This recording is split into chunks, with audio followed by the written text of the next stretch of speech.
खुशियों का वास्तु, सुख का वास्तु, समृद्धि का वास्तु। वास्तु ज्ञान में आज हम आपको बताएंगे कि घर बनाने के लिए किस आकार का होना चाहिए भूखंड और किस आकार का भूखंड आपके लिए नुकसानदायक हो सकता है, क्योंकि भूखंड का आकार ही सफलता का आधार होता है।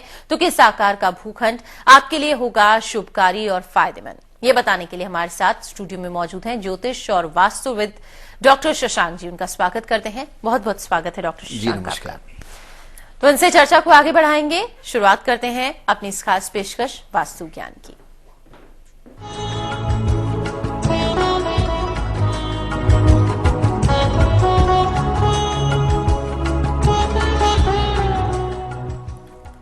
तो डॉक्टर शशांक से पूछते हैं का आकार होना कैसा चाहिए। एक बहुत अहम होती है, हर कोई चाहता है सफल होना। हर किसी के जीवन में सफलता आए उसके लिए भूखंड का आकार किस तरह का होना चाहिए? जी, भूखंड का आकार बड़ा इंपॉर्टेंस रखता है। प्रायः हम वास्तु के हिसाब से अपना मकान तो बनाते हैं, लेकिन हम भूखंड के बारे में नहीं जानते हैं। यदि भूखंड का स्वरूप विकृत हो जाता है, यदि वास्तु के नॉर्म्स के हिसाब से भूखंड का स्वरूप नहीं है, तो वहां पे दुष्फल प्राप्त होते हैं। यानी वास्तु के हिसाब से मकान बना लेने के बाद भी वो पॉजिटिविटी, वो रिसेप्टिविटी उस घर में नहीं होती है। ऐसी स्थिति में जो भी परिश्रम किया जाता है वो परिश्रम व्यर्थ जाता है, मनुष्य का पुरुषार्थ व्यर्थ चला जाता है और अपने भाग्य को दोष देता है कि मेरा भाग्य खराब है। और इधर मैं देखता हूं, हॉरोस्कोप चेक करता हूं तो पता चलता है भाग्य की स्थिति सही है, यहां पर भाग्योदय की स्थिति बन रही है, लेकिन एक जमीन के टुकड़े को दोषग्रस्त कर देने के कारण और अच्छा सा अच्छा भवन बना लेने के कारण, वास्तु के हिसाब से ईशान, आग्नेय, नैऋत्य, वायव्य कोण बना लेने के कारण भी वहां पर विफलता प्राप्त होती है। तो बाद में देखा जाता है कि स्ट्रक्चरल फॉल्ट, यानी यहां पर कुछ न कुछ ऐसी परिस्थितियां बन गई जिसके कारण वो घर नहीं पनप पा रहा, वो इंसान नहीं पनप पा रहा है। योग्यता, क्षमता, मेधा शक्ति के रहने के बाद भी उस घर में बीमारी, परेशानी, असफलता के अलावा और कुछ भी नहीं है।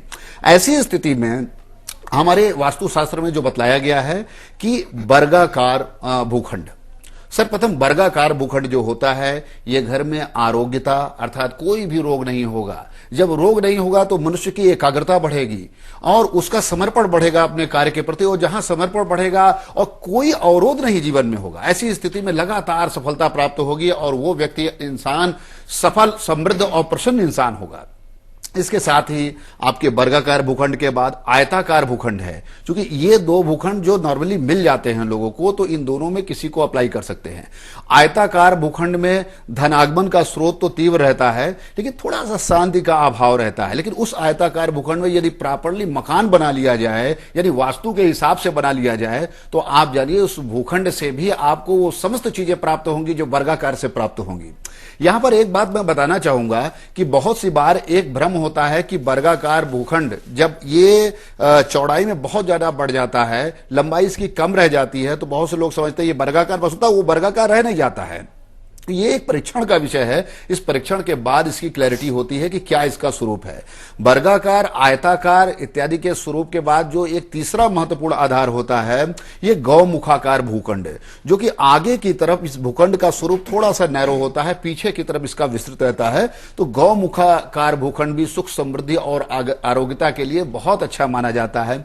इसके अतिरिक्त जो भूखंडों की चर्चा की गई है, वृत्ताकार भूखंड। वृत्ताकार भूखंड जो है यह देखने को कम मिलता है।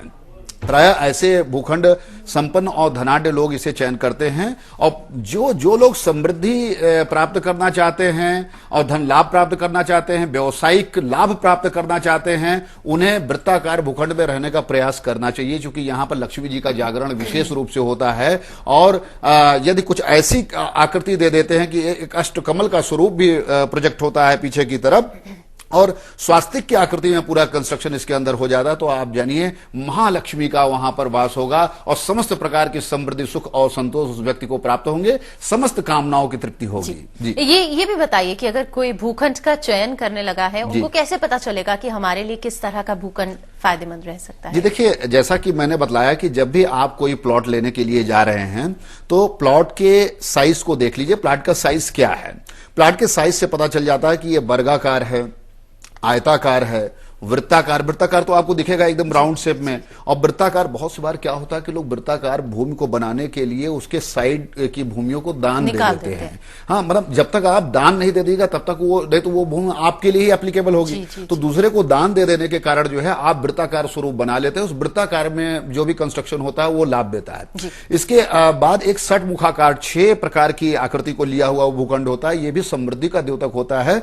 विशेष उद्देश्य, विशेष प्रोफेशन के लिए भी इन भूखंडों का चयन किया जा सकता है। यही मैं आपसे जानना चाह रही थी कि जो अभी आपने भूखंड बताए हैं, जो प्रकार आपने बताए हैं भूखंड के, क्या इससे सिर्फ निजी जिंदगी में ही सफलता मिलती है या फिर बिजनेस के लिहाज से भी? नहीं, मैंने कहा देखिए निजी जिंदगी से तो सफलता मिलेगी, क्योंकि अगर निजी जिंदगी में शांति नहीं होगी, सुख नहीं होगा, आपस में सामंजस्य नहीं रहेगा, परिवार में एकता नहीं रहेगी, तो बिजनेस में कहां से सफलता प्राप्त होगी? बिजनेस में मन नहीं लगेगा आदमी का जो है। तो ये तो मिलेगा एडिशनली, आपको जो है बिजनेस में सफलता के योग बन जाते हैं। बोनस हो जाएगा। हाँ, अब ये जाने लो कि भाई क्या प्रोफेशन है, क्या व्यापार कर रहा है। बहुत सी बार मेरे पास लोग आते हैं और लोग कहते हैं कि मैं ये व्यापार कर रहा हूं, पता चलता है उनके भूमि का आकार उस बिजनेस के अनुरूप नहीं है, तो फिर कष्ट आता है, समस्याएं आती हैं।